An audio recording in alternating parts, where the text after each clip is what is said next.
So hello everybody, this is Mousy Dread. I go by the name of Mousy Dread on Planet Cricket, and I just thought in lockdown this will be a great time for me, as the lockdown coming to an end actually, I hope, to look at my cricket academy and talk through some of the players I've created, some stories around them, what I know about them, if I could share some information on those players.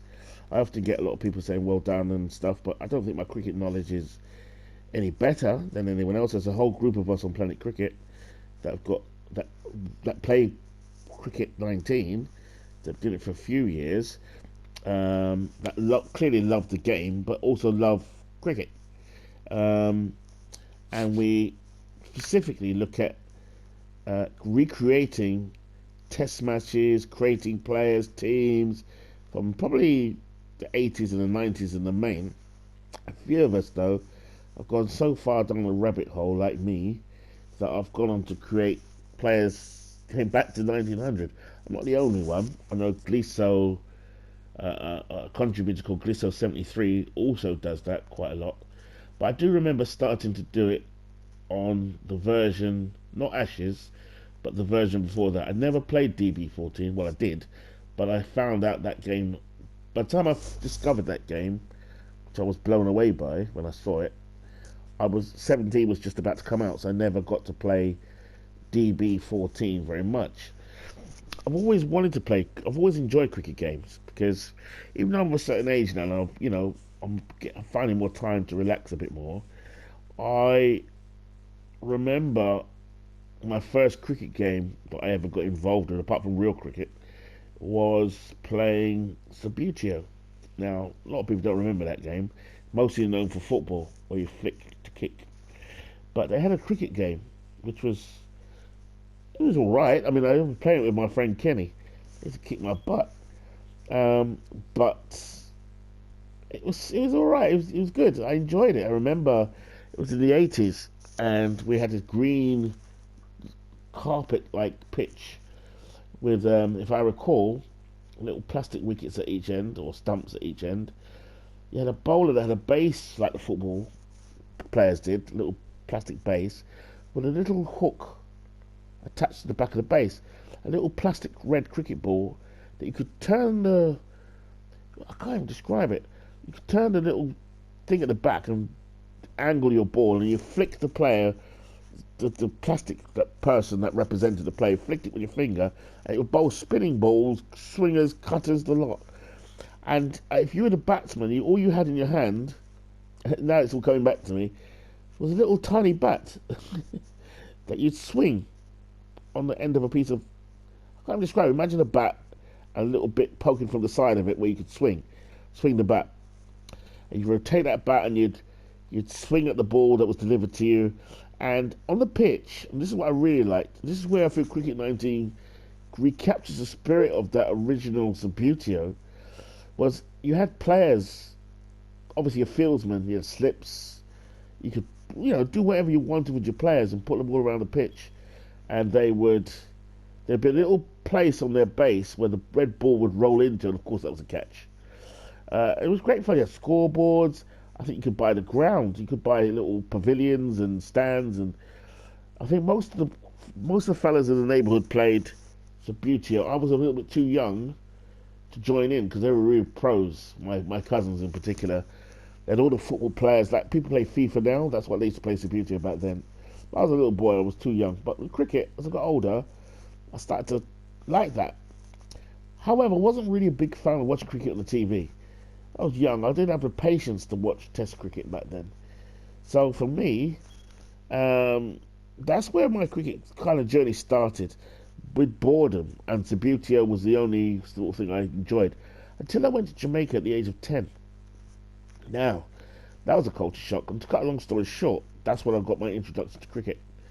Going to Jamaica at the age of 10, they played football and athletics and all the rest of the sports I was used to. But I wasn't used to playing cricket in school in London. I wasn't. And I remember the first time I was about 10 years old, they gave me a bat. No, they gave me some. They didn't give me battle gloves. They said, just stand behind the wicket and just catch the ball. And that was my introduction to being a wicket-keeper. But then when I got the bat in my hand, I thought, well, I better hit it. Suddenly, from a boy that never played cricket, I was batting, I was swinging the bat like a West Indian would, with flair, with purpose. And I don't know, it's in my genes. I am from a West Indian family, but I just fell in love with the game instantly. And I learned how to bowl, and as I got older, I started to bowl more. Played for my cricket team. I was rubbish at batting. I was too scared. I remember my first cricket game. I was about 19. I was about 19. I was demoted from my position of 8 because I scored no runs all season. And I remember being demoted down to number 11 and crying my eyes out, thinking, "Oh, I'm rubbish." And I didn't even bat that day. Made it worse. But that season, we got to the final. I was about 11 years old. Got to the final, and where everyone else failed, me, who had scored zero all season, an average zero, I scored 12 not out. Well, I'm telling you now, that might as well have been a century because my parents were there to watch that. I was not out. I was so happy. I wasn't batting 11. I think I was batting about 7 or 8. But finally, I scored some runs, and I think that was the end of my cricket career. I never played it competitively ever again, apart from in the parks. I was pretty good. I just fancied myself as a bit of a Malcolm Marshall kind of fast bowler, short but skinny and accurate. And we used to play in the park with tennis balls. So that was where my cricket career kind of ended. Time I was 18, I was finished. But that's also where my love of games started.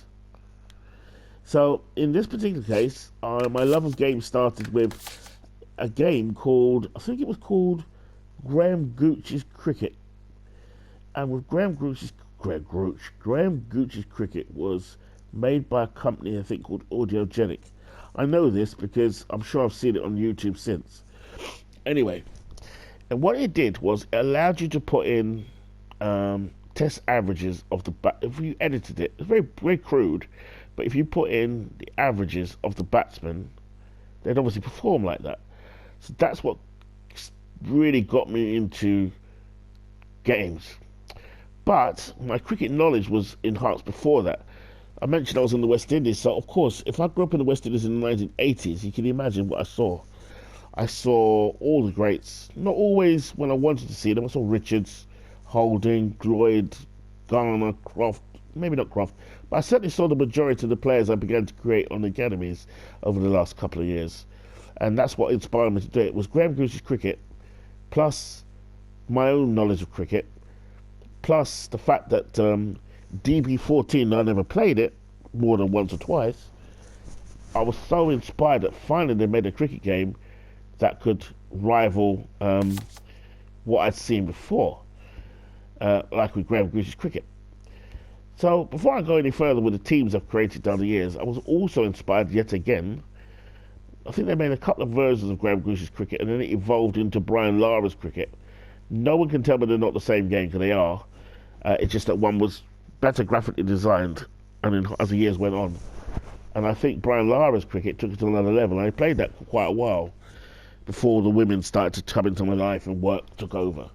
But I loved Brian Lara's Cricket. I think I played it on the original Mega Drive I had, and I really liked it. I might have even played it on PC as well. I'm sure I did.